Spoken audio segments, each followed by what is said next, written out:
Welcome to NTD News Today. I'm Kevin Hogan. Let's take a look at our top stories. The Pentagon releases video footage of the incident between a U.S. drone and a Russian fighter jet. The incident prompted a rare direct call between defense leaders of the two countries.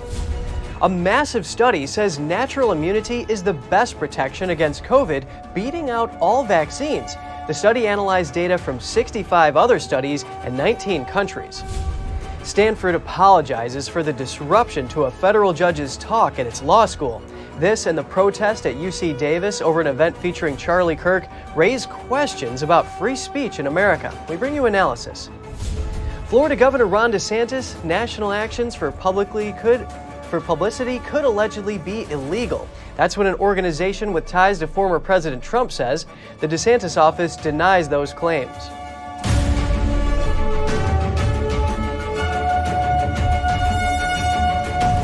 The Pentagon today released a video showing a Russian jet coming very close to a U.S. military drone, which then crashed into the Black Sea.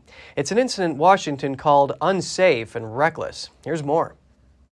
Declassified video released by the Pentagon shows Tuesday's mid-air incident between a U.S. spy drone and a Russian fighter jet in international airspace over the Black Sea.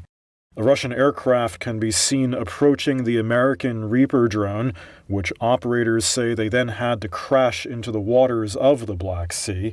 The Pentagon said the video was edited by the U.S. military for length, but shows events in sequential order.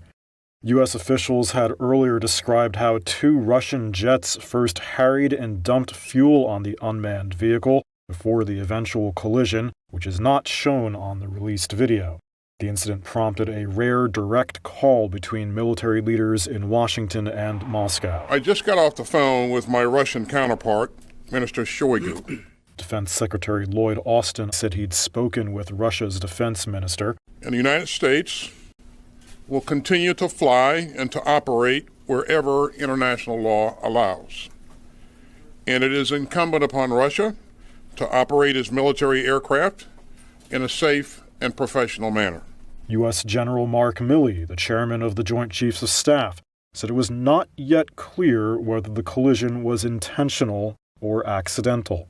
Russia's defense ministry claimed the American drone was heading toward Russian-held territory, said there was no collision, asserting the drone crashed all on its own. Professor Michael Clark is the former Director General of the Royal United Services Institute in London. The United States have been flying drones in open airspace across the Black Sea, as they're perfectly legally entitled to do. The Russians have been trying to buzz them and disrupt them for months. It was only a matter of time. Despite Russian denials, Clark told Reuters he believes the collision was real, if unintended. This almost certainly, I'm 99% certain, was an accident, pilot error.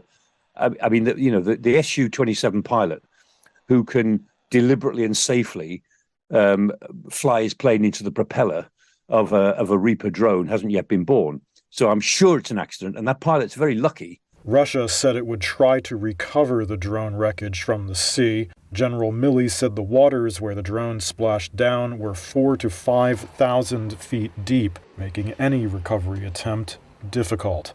He added that measures were taken before the crash to ensure no sensitive information could be gleaned from the wreckage. A recent study says natural immunity is the best protection against COVID. The research analyzes dozens of studies and concludes it offers better protection than all COVID vaccines. This applies to reinfection, symptomatic infections, and severe disease from all COVID-19 variants. NTD's Daniel Monahan has the details.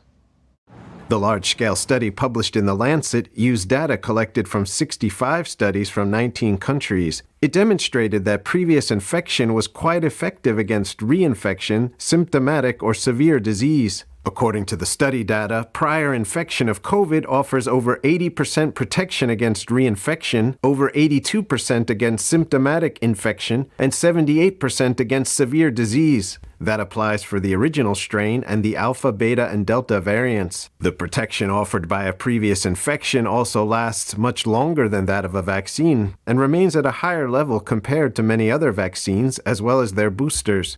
The protection effectiveness dropped for Omicron variants down to around 45% for reinfection and symptomatic infection, but the effectiveness against severe disease was still above 80% for Omicron. The Omicron variant was a game changer for the efficacy of both vaccines and natural immunity. However, the protection offered by a prior infection still stays above 25% 80 weeks after infection. For the Moderna vaccine, that protection drops to single digits just 40 days after vaccination. Representative Thomas Massey says the CDC had misleading data about natural immunity on its website during the pandemic. They said that the vaccine was 92% efficacious for people who had already had COVID. The Pfizer trial data said no such thing. In fact, there was no support for that claim. And many scientists and physicians sung the praises of natural immunity, such as Dr. Peter McCullough. Natural immunity is robust, complete, and durable. For lots of people, getting vaccinated was not a matter of choice. The alternative was losing one's job or not attending school. However, these mandates often overlooked the effectiveness of natural immunity and possibly exposed healthy people to the unknown risks of potential side effects. Daniel Monahan, NTD News. The Centers for Disease Control and Prevention purchased data from tracking companies to monitor compliance with lockdowns. The contracts were just published by the Epoch Times. The CDC paid one firm $420,000 and another $208,000. That bought access to location data from at least 55 million cell phone users. The CDC said it was interested in the percentage of mobile devices at home during a specific period of time. The data could also be integrated with other information to analyze people's movements. That could show what effects lockdowns, social distancing, and quarantines had. The CDC also obtained some data for free. It's been used by multiple researchers, including in two 2020 studies from the CDC. While the data is made anonymous, researchers have shown it can be used to identify people. But the CDC says it stays anonymous and protected. Next, we get some analysis on the disruption of two talks on U.S. campuses and the free speech issues this raises. One at Stanford Law School and the other at UC Davis. We delve into how this affects students, how it involves society more broadly, and the news media's role. Joining us now is constitutional attorney Jenna Ellis. Jenna also served as a senior advisor and counsel to President Donald Trump. It is always great to hear from you, Jenna. Thanks so much for having me, Kevin. Stanford University apologized to Trump-appointed Judge Kyle Duncan for the disruption of his talk caused by students and a diversity dean who was addressed in the apology but not named outright. What are the limits to free speech, and what does the law say regarding campus events? Well, this was a Federalist Society event, so this is a private organization on campus that brought this judge in to speak. And so for the diversity, equity, and inclusion dean, which I don't even know why any school, much less a law school, would need such a dean, but for her to come in and only step in when students were heckling the judge, when they were refusing to allow him to give his speech, and then she goes on for about a 6-minute diatribe against the judge. It was very inappropriate, especially considering that this was a student organization on campus at the law school that brought in the judge to speak. And so what's interesting here as well is that even though we've seen a lot of these types of events in undergrad universities that are, of course, inappropriate and outrageous in their own right, for this to be happening at a law school just shows that students aren't aware of also what they're going to have to face when they have to take the bar exam, because there is a character and fitness portion of the bar exam that if students have any blemishes on their record in terms of whether or not any of these students end up getting suspended or disciplined for this type of interference with the judge's speech, that could ultimately play into their ability to be licensed attorneys. Very interesting points, and these students are very fortunate to have the opportunity to hear from a federal appellate judge. What are the implications of things like this beyond the campus? Well, I think that this just shows that our society is really trending toward teaching our young people that you can't ever encounter speech that you don't prefer. And college campuses used to be a place where a lot of ideas were discussed and debated, and you understood that you would, of course, encounter ideas that were different from your own, and it was a free exchange of ideas.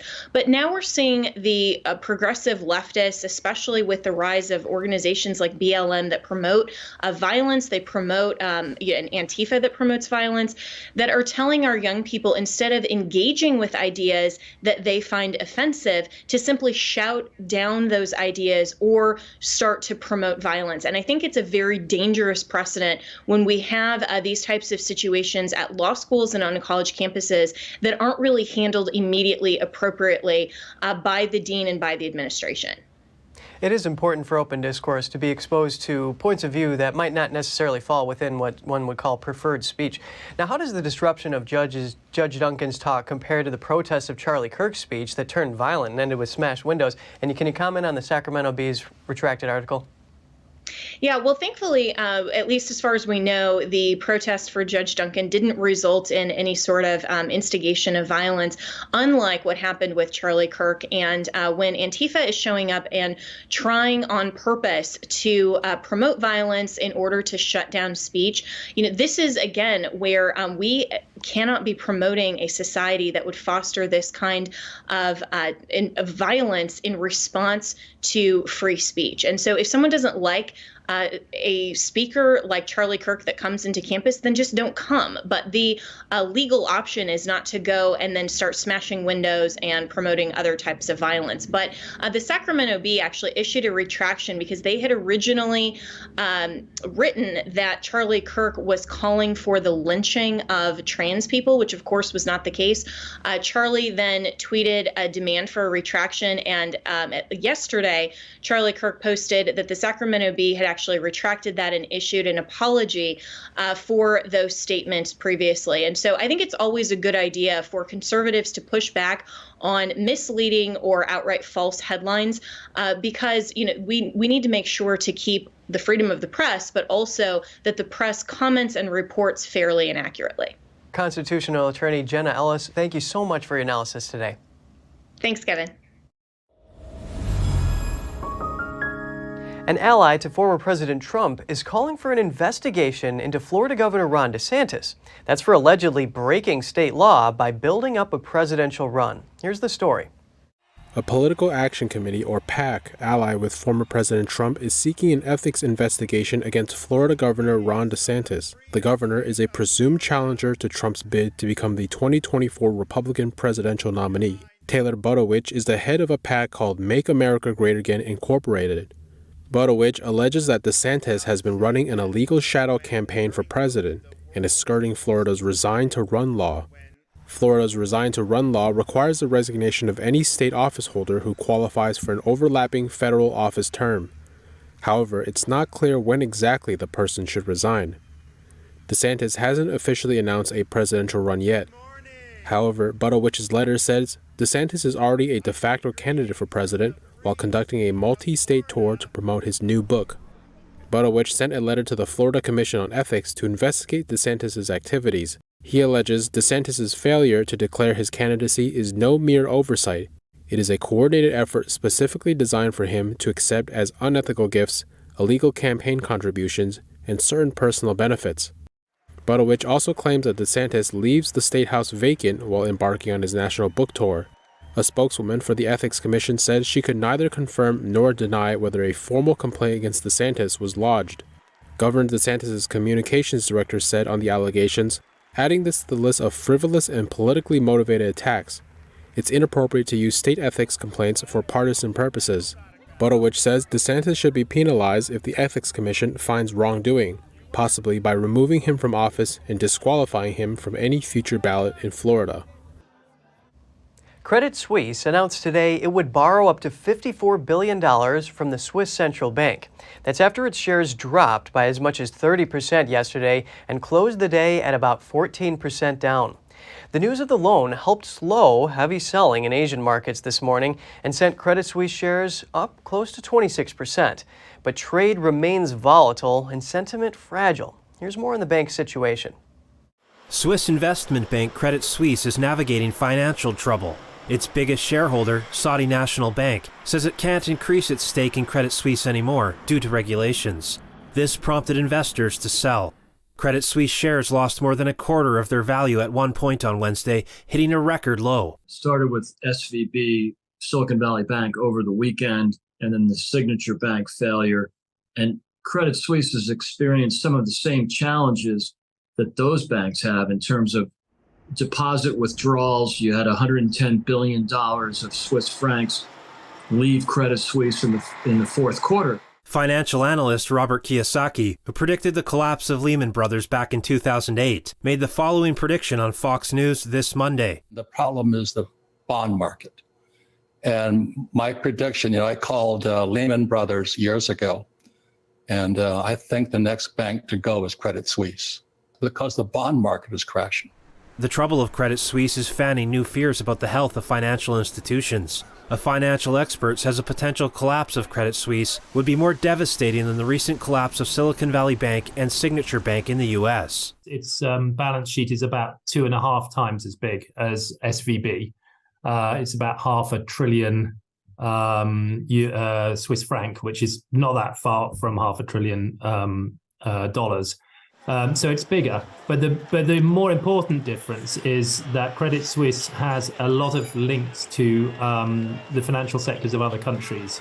Switzerland's central bank announced late Wednesday that it was prepared to act, saying it would provide liquidity to Credit Suisse if needed. Swiss banking regulators said that Credit Suisse meets the higher capital and liquidity requirements applicable to systemically important banks. The regulators also added, quote, "There are no indications of a direct risk of contagion for Swiss institutions due to the current turmoil in the U.S. banking market." Next, we get an analyst's take on the situation. Lana Nguyen is Reuters' U.S. finance editor. She breaks down the bank's problems, how the chaos rippled across markets, and what could be coming next.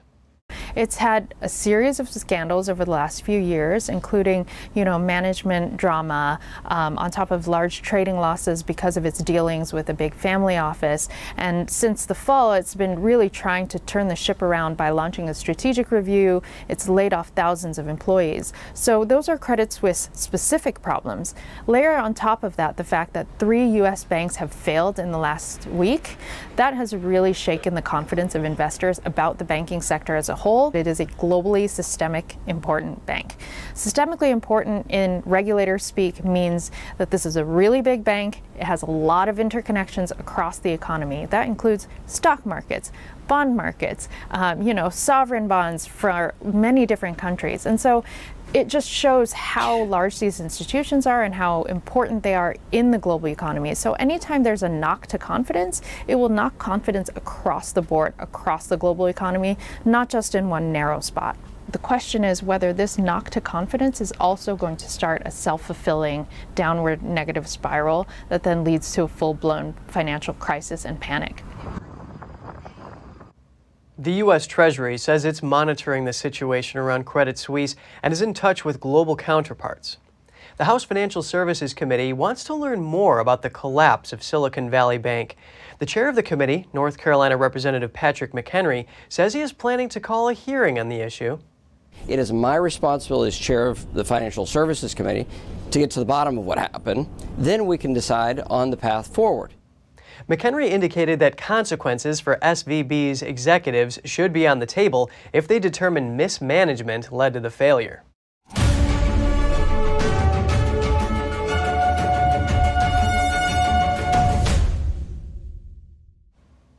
People who don't have a permanent address often have trouble registering a firearms license. A bill reintroduced in the U.S. Senate aims to change that. The Travelers Gun Rights Act would allow people who live full-time in RVs, have multiple homes, or are military personnel to register alternate addresses on paperwork with the Bureau of Alcohol, Tobacco, Firearms, and Explosives. Currently, firearms buyers are required to list an address on ATF paperwork, but P.O. boxes or private mailboxes are prohibited. The Republicans introducing the bill say the current requirement is unfair, and the bill is important for active-duty military members who move frequently. Microsoft has fired the last remaining members of its AI ethics team. This was during the most recent round of mass layoffs.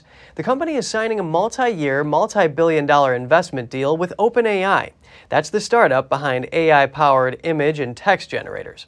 Microsoft has recently incorporated OpenAI's software into its Bing search engine and Edge internet browser. The ethics team was tasked with making sure Microsoft's ethical standards regarding AI were actually reflected in product designs. The team was at its peak size of 30 members in 2020. Microsoft still maintains its Office of Responsible AI, which focuses on creating principles to guide AI development. But employees told tech site Platformer that the ethics team was playing a key role in bridging the gap between principles and products. Microsoft told Platformer that even with the ethics team gone, the overall amount of work dedicated to responsible AI has increased. We've heard a lot recently about artificial intelligence, or AI. Now Google is bringing that technology to some of its most popular products. In Gmail and Google Docs, you can type in a topic you'd like to write about, and a draft will be generated for you. From there, you can ask for the tone to be more professional or more playful and make your own tweaks. These features will be rolled out to selected testers in the coming weeks. Google is also unveiling an AI app builder to help businesses or governments build their own AI-powered chats and digital assistants. The tech giant says companies could customize their own AI applications in a matter of minutes or hours. Testing on that started Wednesday. In Pennsylvania, a college hockey player is facing criticism after a viral security video showed him pushing an empty wheelchair down the stairs of a crowded bar. The video, which is time-stamped at just before midnight Saturday at Sullivan's Pub in Erie, shows two men start moving the wheelchair. One of them, who has been identified as a Mercyhurst University junior, sits in the chair and rolls back and forth before he stands up and pushes it down the stairs. The wheelchair belongs to a woman who didn't want to be identified. It's damaged, but she is still able to use it. Both the student and his father have issued statements apologizing for the incident. Mercyhurst, a private Catholic university with about 3,000 students, also issued a statement. The video went viral after the manager of the pub posted it on Twitter. According to Twitter analytics, it has now been seen more than 22 million times. Police say the incident is under investigation. Honda is recalling hundreds of thousands of vehicles because of a problem with the seatbelt. Over 448,000 vehicles are covered in the recall. Honda says the seatbelts in the driver's seat and front passenger seat may not latch properly. As a result, a person is at an increased risk of injury in the event of a crash, since they may not be restrained.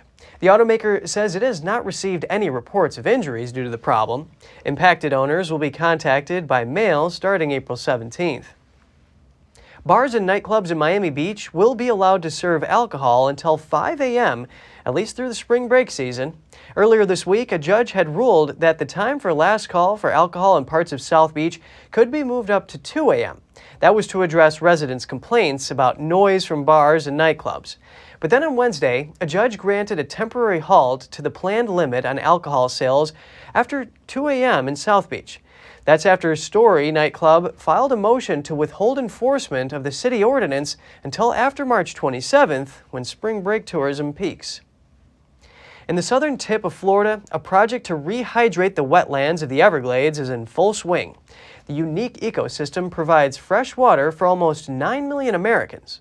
Everglades restoration is really an enormous carbon sink. It only works, though, when the ecosystem is wet, and often the Everglades are too dry for too long. That leads to the oxidation of these peat soils across this surface that spans millions of acres. The Everglades is a 1.5 million acre wetlands preserve, as well as the largest subtropical wilderness in the U.S. But throughout the 20th century, the wetlands lost about half of its total area. Water was diverted to agriculture and urban uses, and new roads cut off its water supply from the nearby lake. The ongoing project aims to store surplus water from the lake and purify it in a stormwater treatment area before releasing it south to the Everglades. The process not only helps restore water flow, it also reduces unwanted flooding. The overflow from the lake has been blamed for causing toxic red algae blooms. Experts say the project marks the biggest effort to bring back the natural flow of water in the Everglades. We've made great progress, particularly over the past decade, with completion of the 1 mile bridge on Tamiami Trail, providing the necessary flood control for communities to the east, and then again, building that reservoir south of Lake Okeechobee that just broke ground this week. Over the past year, the U.S. federal and state governments have each committed more than $1 billion to the project. The U.S. Army Corps of Engineers held a groundbreaking ceremony for the project in late February. Construction is due for completion in 2029. And coming up, for the first time in over a decade, the leader of South Korea is visiting neighboring Japan. The two countries are moving closer amid threats from North Korea and China. And Credit Suisse financial troubles echo through stock markets worldwide. Find out what caused the bank's shares to tumble and what's being done to help after the break.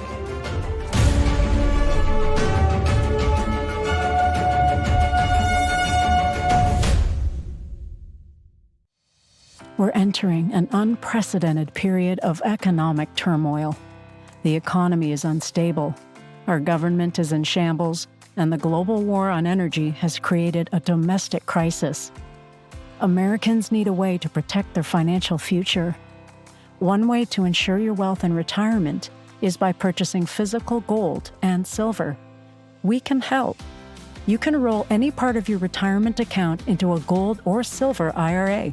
Better yet, you can open a gold or silver IRA in 5 minutes or less using our online application. Preserving your family's financial legacy is a choice that's always available to you. And when you're ready, we're here to help. Call us and speak to one of our IRA professionals. Let's build your financial legacy together. GSI Exchange, wealth for generations to come.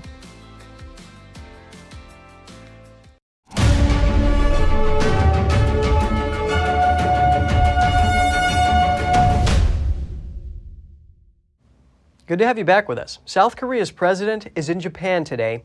It's the first visit by a Seoul leader in 12 years. Just hours before he arrived, North Korea fired another ballistic missile that landed in the sea between the three countries. Japan and South Korea are both allies of the U.S., but have centuries of animosity between them. Now, they're increasingly being driven closer together by the Chinese regime's growing presence in world affairs and mutual security threats such as North Korea. Underlying that subject, North Korea launched another long-range ballistic missile that landed in the sea between the three countries just hours before President Yoon Suk-yeol arrived in Japan. This video, released by Japan's defense ministry, is believed to show the missile's contrail. Yoon and Japanese Prime Minister hashed out several new agreements in the visit, including tightening intelligence sharing and ending an almost 4-year dispute over raw materials used in high-tech equipment. The visit also came in the middle of joint military drills between South Korean and American forces. Britain has banned TikTok from all government devices. The country became the latest to bar the social media app, following the US, Canada, Belgium, and the European Union. We are also going to ban the use of TikTok on government devices. We will do so with immediate effect. Mr. Speaker, this is a precautionary move. We know that there is already limited use of TikTok across government, but it is also good cyber hygiene.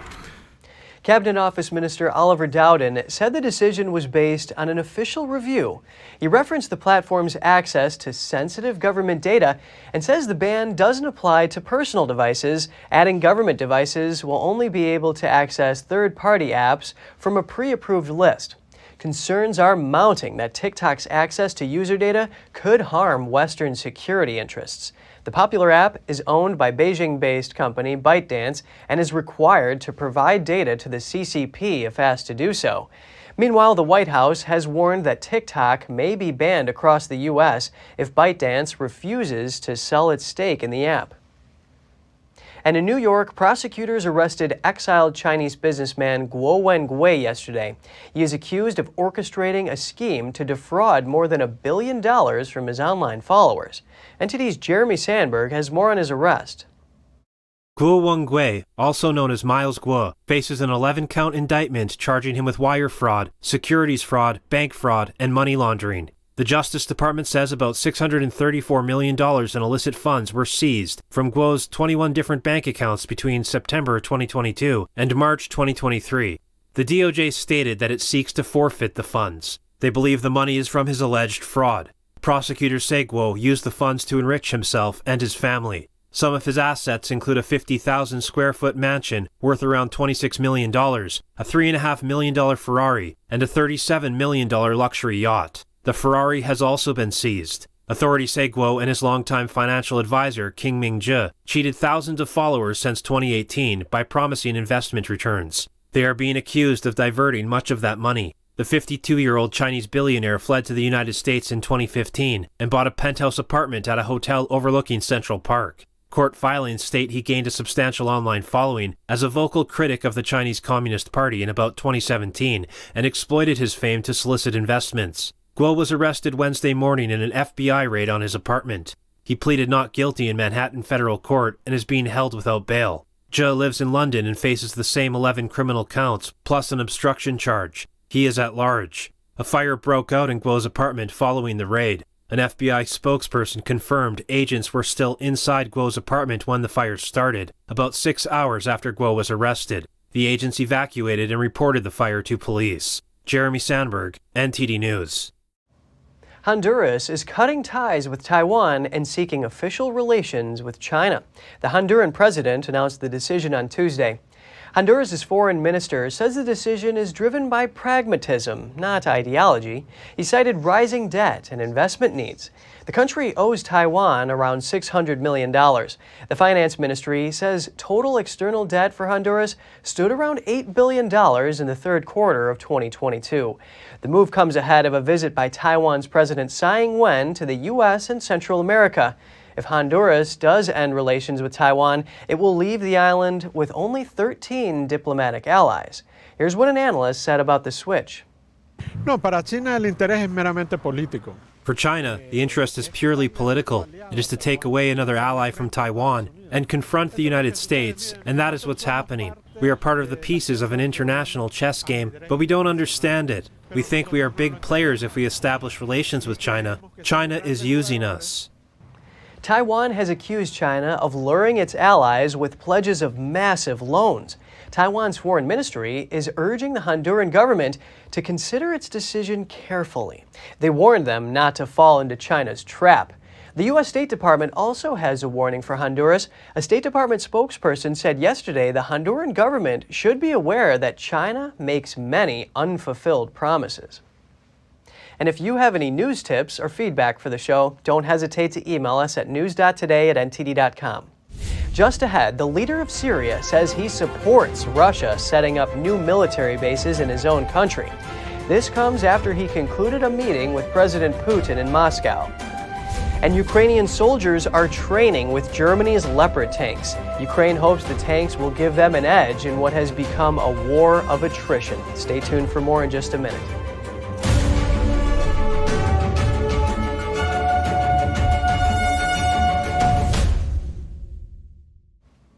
Syrian leader Bashar al-Assad says he welcomes new Russian military bases in his own country. The remarks come after his meeting with Russian President Vladimir Putin in the Kremlin yesterday. We believe that if Russia has the desire to expand bases or increase their number, it is a technical or logistical issue. We think that expanding the Russian presence in Syria is a good thing. Assad has sided with Russia on the war in Ukraine. He also welcomed an increase of Russian troops in Syria, adding that they don't need to be temporary. An uprising in Syria 10 years ago turned into a full-blown civil war before Russia stepped in to support Assad in 2015. To this day, Russia still controls some of the country's naval and air bases.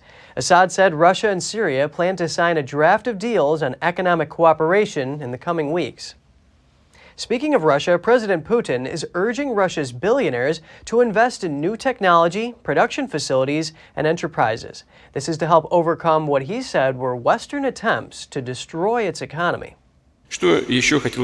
Something else I would like to single out, speaking about the new model of economic growth.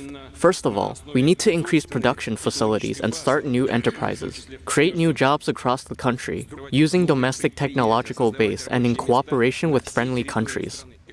Putin was addressing Russia's business elite in person for the first time since sending troops into Ukraine last year. Putin told them their role is not just to make money, but to support society. He hailed entrepreneurs who looked after their workers and directed their talents not just towards profit, but for the public good. Putin went on, adding that this sort of citizen doesn't keep assets in offshore accounts, but invests at home. Though welcomed with a standing ovation, he was delivering a tough message to Russia's richest people that they need to think more about the needs of their country and less about their own bottom line. Ukrainian soldiers are currently training with Germany's Leopard tanks. Berlin was initially reluctant to send the armored vehicles after Moscow said the move would be a provocation. NTD's Andrew Thomas has the details. Ukrainian troops fired the 120mm guns of their Leopard tanks at a German shooting range on Monday. In a few days, they'll return home with the armored fighting vehicles. The Ukrainians are facing the most dangerous phase of the war since the illegal aggression on the 24th of February last year. Now they are in a kind of defensive position against more than 300,000 Russian combatants. Ukraine hopes the tanks will give them an edge in what has become a war of attrition. When they will be able to involve battle tanks like Leopard, they will be able to breach through and to look at counter-attacking. At the present time, they are fighting for Bakhmut, and they are quite doing a fine job. The balance of forces is not in their favor. Germany agreed in January to supply the Leopards. They're regarded as one of the best in the West's arsenal. Moscow says sending the tanks is a dangerous provocation. Last week, the German defense minister stated that all 18 modern Leopards would reach Ukraine before the end of March. For the German trainers, it will be difficult to see their trainees return to the conflict. It absolutely affects you to know what kind of situation they're going into. They are going to war, to a terribly brutal war, where the enemy evidently does not abide by any of the rules. Of course, we also have to assume that some of these comrades will fall or be seriously wounded. And that's never fine. Nobody is fine with this. Leonin Koda commands the 1st Siversk Tank Brigade. He expects the Western tanks to give Ukraine significant advantages on the battlefield. The concept and tactics of tank usage in battle will significantly change, because these tanks have higher firing range, other capabilities like a digital information field. If this equipment is used properly, one can destroy the enemy before the enemy approaches its firing range. The Leopard tanks could be the breakthrough the Ukrainians have been hoping for. Andrew Thomas, NTD News. A Ukrainian tycoon continues to claim innocence over accusations of embezzlement. Konstantin Zhivago said today that he feels his arguments were heard by the French court. Ukraine's President Zelensky seeks to clip the wings of oligarchs who have dominated the economy since the fall of the Soviet Union 3 decades ago and crack down on corruption. Billionaire Zhivago was arrested at a French ski resort in December at the request of Ukraine. He is accused of taking more than $100 million from a now bankrupt lending firm. His lawyers told the French court that extraditing him would be a legal off-road, as he shouldn't be sent back to a war zone. They also said Ukraine couldn't guarantee a fair trial because the case was politically motivated. The French prosecutor says some parts of Ukraine aren't in high-intensity conflict, and the other arguments aren't enough to prevent extradition. Zhivago denies wrongdoing and says the bank was one of dozens to lose vast sums of money after Russia annexed Crimea in 2014. The German military is suffering from a shortage of weapons and equipment, stocks of which have continued to decline over the last year.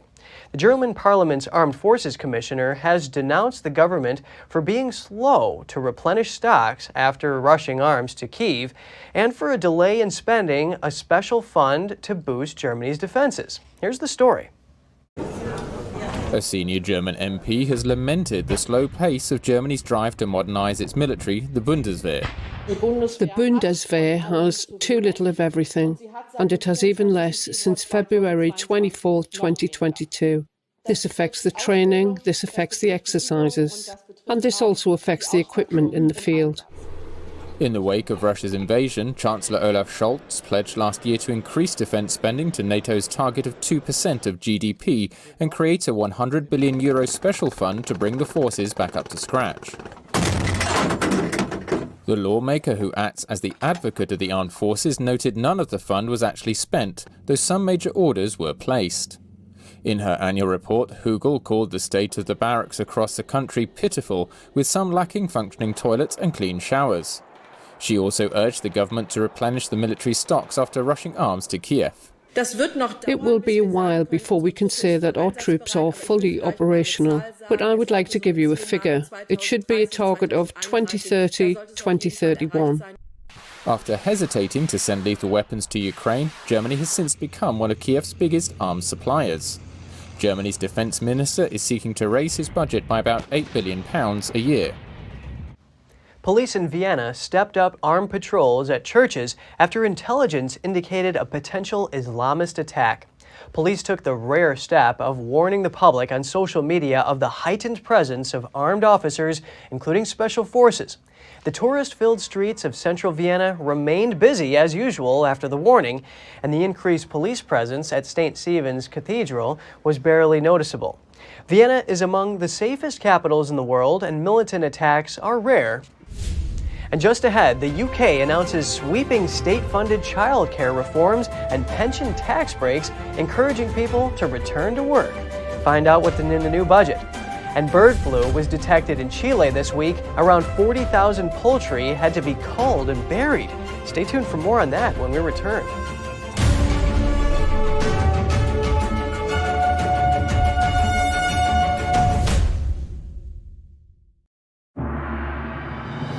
More than just beautiful dance. It's a touch of the divine. More than just legends. It's the beautiful culture and wisdom of China before communism. More than just a performance. It's an experience that awakens the soul. See it at least once in your lifetime. Shen Yun, coming to Lincoln Center. Tickets at shenyun.com. The Fixture Pioneer, CGM. Professional AI intelligent fixtures. All-round integration of 4 systems. High precision, high durability, high quality. 2-micrometer repetition accuracy. More than 80 patent certificates. ISO 9001 approved. Precision clamping to meet your every need. CGM has it all. Pride of Taiwan, CGM.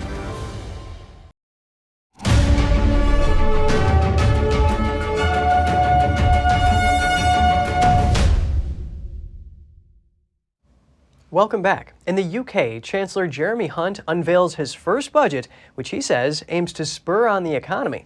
It includes sweeping state-funded childcare reforms and major pension tax breaks.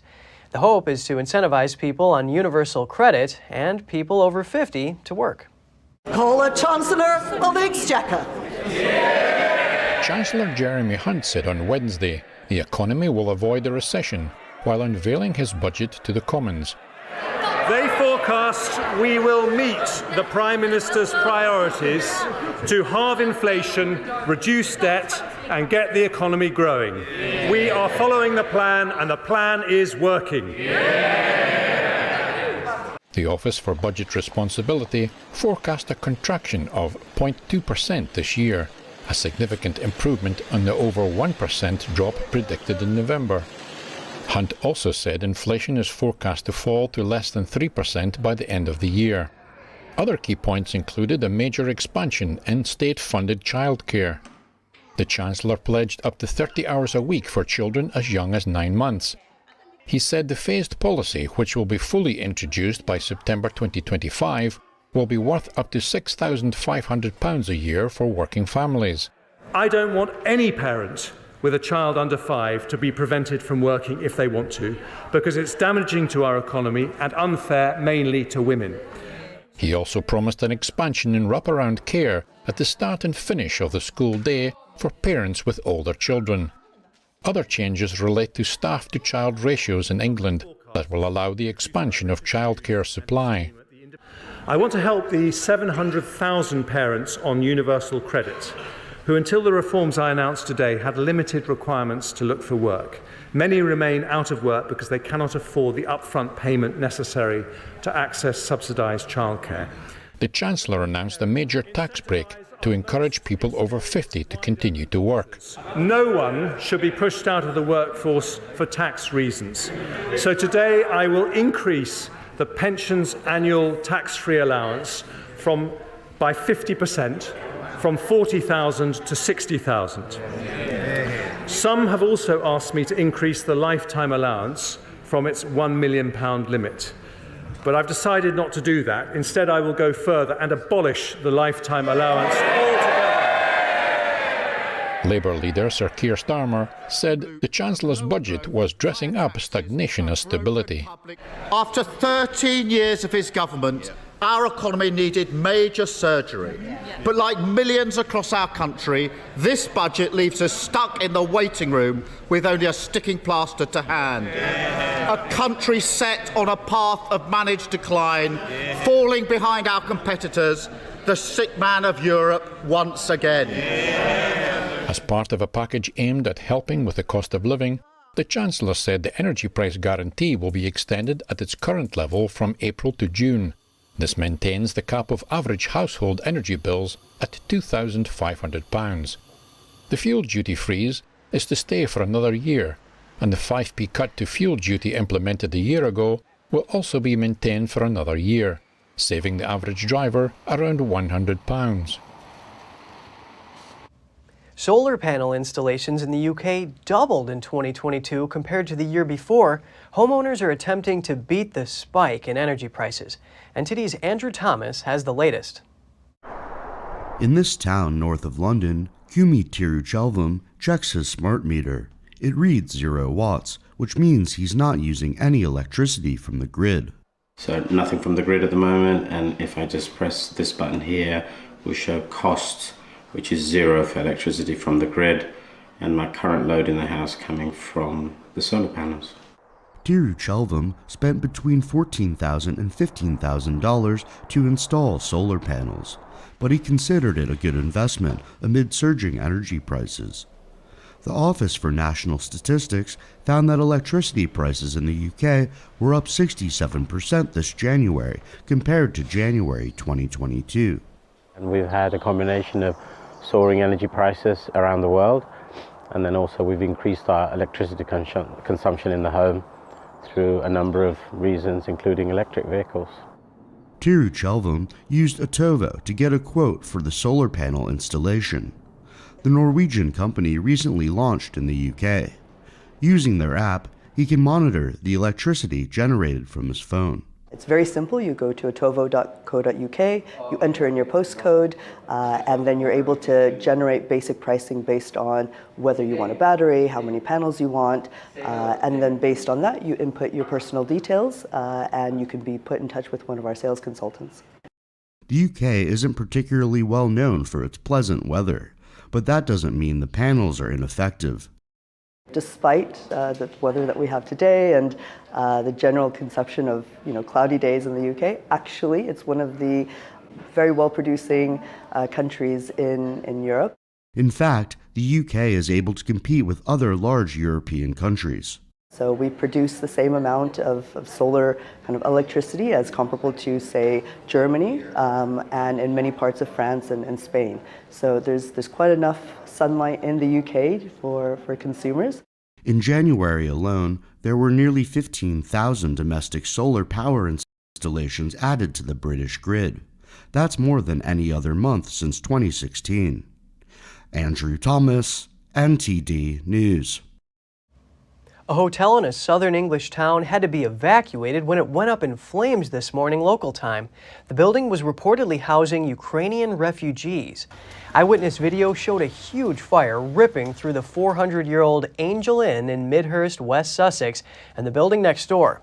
The eyewitness said the hotel on North Street was housing Ukrainian refugees at the time of the fire. In a statement, West Sussex Fire and Rescue said the team received an alert at 1:08 GMT on Thursday, adding that 15 fire engines were deployed to the scene where over 30 people were evacuated. The cause of the fire is not yet known, and the road is currently closed. And in Italy, 2 American tourists convicted of murdering a policeman in Rome in 2019 are granted a new trial. That's at the order of Italy's highest court. An appeals court convicted 19-year-old Finnegan Lee Elder to 24 years in prison last year for stabbing Mario Cercelli Rego to death in Rome. His friend, 18-year-old Gabriel Natale Yort, was handed a 22-year term. The stabbing occurred following a botched attempt to buy drugs. The court will issue its reasons for the new trial in the coming weeks and instruct an appeals court on the issues to examine. Police say the officer was not armed at the time and was stabbed 11 times by Elder with a 7-inch blade.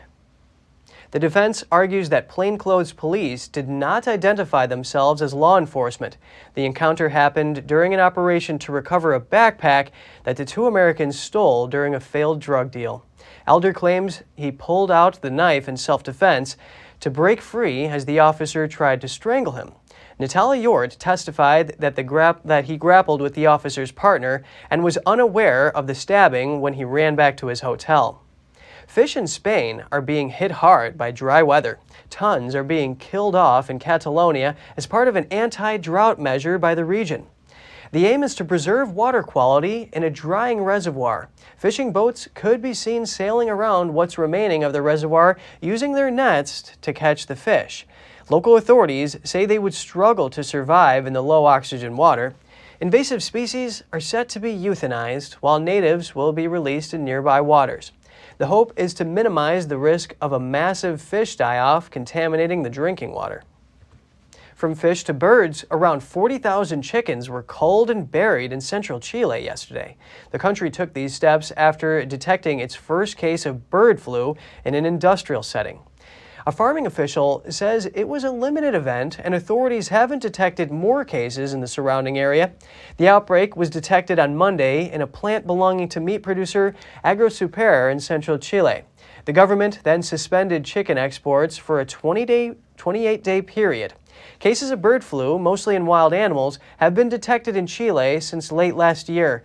Argentina confirmed its first case in industrial poultry last month, causing it to suspend avian product exports as well. And still to come, NASA unveils a prototype of a next-generation spacesuit. It could be what astronauts wear on the next moon mission. Details to come on NTD News Today.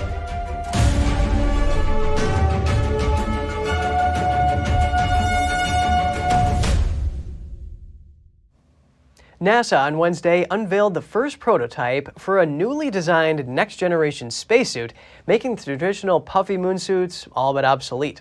The new suit is specifically designed to offer more flexibility and comfort for astronauts with a range of accessories. So this suit's a little bit different than the suits of kind of today that's used on the space station. So this is called a rear entry design or a back entry design. This hatch would open up. You would put your feet in, put your arms in, and then kind of shimmy down into the suit, and then we would close the hatch. The light band is mounted to the visor assembly and to the helmet bubble. And this essentially gives the astronauts lights to see where they're in shaded portions of the moon or if they're in low Earth orbit. In a night pass, they can turn on these lights to see using tools or translating on the space station or anything like that. We also have on the side here, we have a HD video camera. So those of us back on Spaceship Earth watching the EVA will be able to watch it in high definition, which will be a fantastic upgrade. The latest in moonwear was displayed at the Johnson Space Center in Houston. The suits were built by Texas-based Axiom Space for the moon program Artemis, successor to the Apollo missions. Artemis 1 completed a successful unmanned test flight around the moon and back in December. A manned flight could take place as early as next year. NASA and the Canadian Space Agency plan to announce the 4 astronauts chosen for the mission on April 3rd. The northern lights lit up the sky last night in Finnish Lapland. Here's a look at the glowing shapes and colors. Green, yellow, white, purple, and the rarer red auroras could be seen throughout the night. The auroras appeared over the sky within the Arctic Circle. They were captured by a local photographer who claims it was the best display so far in 2023. March is generally considered to be one of the best months for the northern lights. More auroras are likely to be seen in the weeks to come. The James Webb Space Telescope has spotted a star on the brink of exploding. The Space Observatory captured this image of a Wolf-Rayet star 15,000 light-years from Earth in the Sagittarius constellation. Wolf-Rayet stars are some of the brightest and largest stars in the universe. Some stars briefly become a Wolf-Rayet before exploding in a supernova, so it's rare for astronomers to spot them. NASA released this image Tuesday. It reveals unprecedented details in infrared light, which is invisible to the human eye. The star, surrounded by a halo of glowing gas and dust, shines at the center. Studying stars like this one with Webb helps astronomers understand what happened in the early days of the universe. That's when dying stars exploded and released heavy elements that ended up on Earth and even inside our own bodies. Scientists have discovered something new on Venus, evidence of volcanic activity. NASA's Magellan spacecraft captured images of the planet's surface in the early 1990s, and scientists looking back over the decades-old images spotted a volcanic vent. They say it changed shape and got much bigger over the span of 8 months. The finding is the first direct geological evidence of recent volcanic activity on the surface of Venus. Venus is our closest planetary neighbor. It's similar both in size and composition, and is sometimes referred to as Earth's twin. Birds live everywhere, from Antarctica to the tropics, and an American conservation photographer has worked his whole career trying to protect them all. Tim Lehman has photographed birds for 3 decades. He's the first person to capture every known species of the bird of paradise on camera. Between 2004 and 2012, he made 18 trips to New Guinea for the project, spending a total of 544 days there and taking nearly 40,000 pictures. This enormous endeavor gets a whole chapter in his new book, Bird Planet. But it's not just exotic places. Lehman also showcases the splendor of birds in his own backyard. He hopes people will see his photos and try to protect their own pockets of nature. That's all for today's program. We're really glad to have you with us. Please send us an email if you'd like to tell us something. We're going to put it on screen. For podcasters, that's news.today@ntd.com. I'm Kevin Hogan, NTD News, New York City.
Thanks for watching us on YouTube. Did you know YouTube only keeps selected videos on its platform? So if you want to make sure you get the full picture, just subscribe to our newsletter. Go to newsletter.ntd.com and sign up. It's free.